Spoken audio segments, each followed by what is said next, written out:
personally, I want to see it where I can use whatever, like I'm comfortable on PC doing the mod, and I'd like to be able to have that be on the console also. Like that's how I'd like to work, you know? Like I'd like to make mods on my PC and be able to deploy those mods onto my console and everybody else's console. So again, that was just a really long way of explaining that the audience is really important to the future of the gaming. And I'm talking about the section of the audience, or the percentage of the audience that's actually into this, you know, that is into this kind of creation. The kind of people that are in that YouTube clip. They might be like a civil engineer, and they go home and their hobby is to just sit with, you know, some modeling program or rendering thing and make stuff, you know, and so tinker, that might be their hobby, right? And you know, this isn't like train sets in the basement anymore, right? This is a new kind of emerging thing. It could be as small as a hobby, building giant environments as big as I built everything you see here, you know, like, and the story, and that voice actor, I picked them, you know, like it could get really big. And so, a lot of times, I don't think people understand how important the audience actually is either. And they're obviously becoming it's just easy to see in retrospect, you know. I mean? It's like, and everybody's like, okay, I can see how that was true of YouTube. You know what I mean? And it like didn't take any time at all. It was like there was just this big empty thing, right? That had no content, and then it was just flooding. You know, like and all it took was exploded. A couple and a couple more and a couple more. It just takes somebody to equipment. Look at the equipment. Right. You know what I mean? Like, look what we have. Look what we've been buying. You know what I mean? Yeah. And this is all an artifact of what's happening in the industry. And just don't leave gaming out of it. Gaming is interactive entertainment, and I think it's going to be a really important part of it for a lot of people. If you want to see my art, go look at this game. This game has like my stuff in it.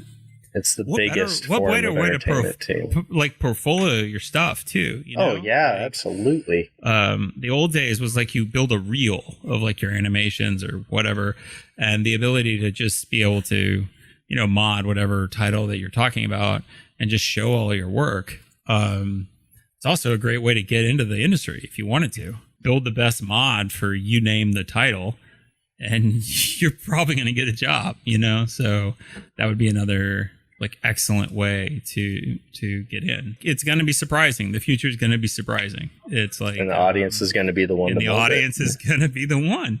It would be, it's weird. It would be like going to I've used this before, but it'd be like going to the orchestra, you know what I mean? A symphony, right? And they're just the curtain comes up and they all play and they do the whole thing. And then for the finale, the audience all stands up and they all, you know what I mean? And then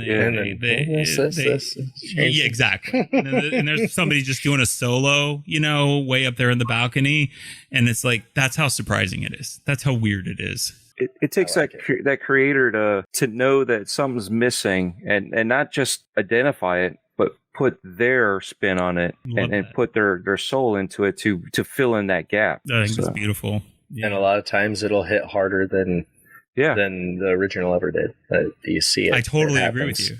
I mean, I totally agree with you. It doesn't take being employed by a gaming studio that's for sure. If people have access to the tools and people have the talent, that's all you need.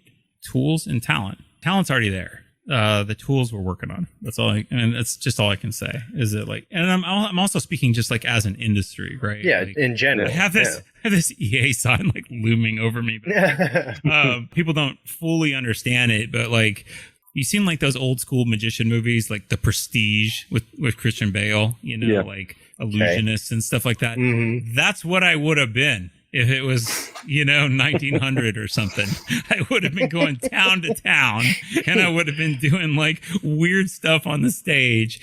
Entertainment. I can picture illusions. That whole thing of like, is it magic or is it real? You know, that they play with in there. Mm-hmm. That it's so good of illustrating what it is to work on a game. You know what I mean? And there's so much sleight of hand. There is so much faking like of what you're seeing. So we work work a lot with like, just to break it down, we'll start with like an effect that we want.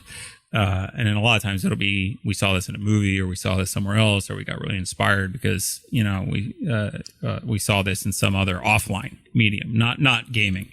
Okay. And then we want to deliver it in gaming, but it's impossible because it's just way too complex. It could be anything, like water on the lens of the camera. It could be anything. Snow in Madden, the way that works.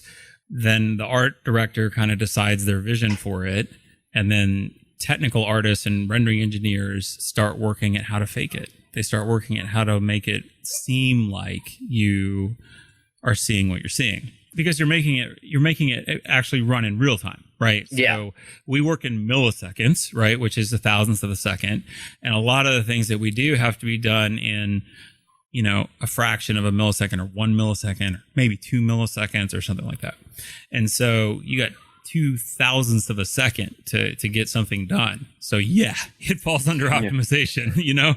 That's why games have such a powerful effect in terms of like the overall image that you're getting, and a lot of it is very artistic, but it's also sleight of hand. And little smoke and mirrors. I'll give you an example. There's a principle called, if you see it somewhere, you think you see it everywhere. And so there'll be like a close up, like in a Need for Speed game or something, and like of a car, it's like you see some really detailed stuff, really detailed, like the model is just completely blown out. Every little crevice, the way that the fleck works on the paint, just really blown out. And then it backs up, to the game, camera or whatever, and none of that's happening anymore. And you wouldn't be able to tell, but it's an illusion in the sense that when you see it once, you think it's always happening. You think it's always there. What I'm working on in Battlefield right now, it's fine for me to tell you, it has to do with the facial animation stuff. A lot of Battlefield, you're with other characters, but you don't see their faces. Like you're all running towards an objective, And I'm telling you, the angle that somebody has to face away from you, you know what I mean? Where you can't see their face anymore. Yeah. That's gone from processing. You know what I mean? Like we're not simulating that face. We're not doing all the crazy blend shapes. We're not submitting that to the GPU. It is gone. It like just like that. I think people are like kind of aware of that. Like the landscapes are really big, and obviously things you can't see shouldn't be rendered. Yeah, shouldn't be rendered, right? Yeah, like Colin. Yeah, so like if you look away, the tank isn't rendering anymore. That kind of stuff. What you don't realize all the time is how much of that stuff is like happening right in front of you. Yeah, like if you could freeze the camera, we actually have this ability in the editor. If you could freeze it and then move it and see like literally what the world looks like from all angles at a given point, you'd see stuff like this. You'd see like the backs of people without their faces and stuff like that. There's all kinds of missing things that aren't actually in your perception. Like you're not in your line of sight. If you can't see it, it doesn't matter. That's the rule in our industry. And everything works that way. Level of detail works that way. A lot of things like follow that principle.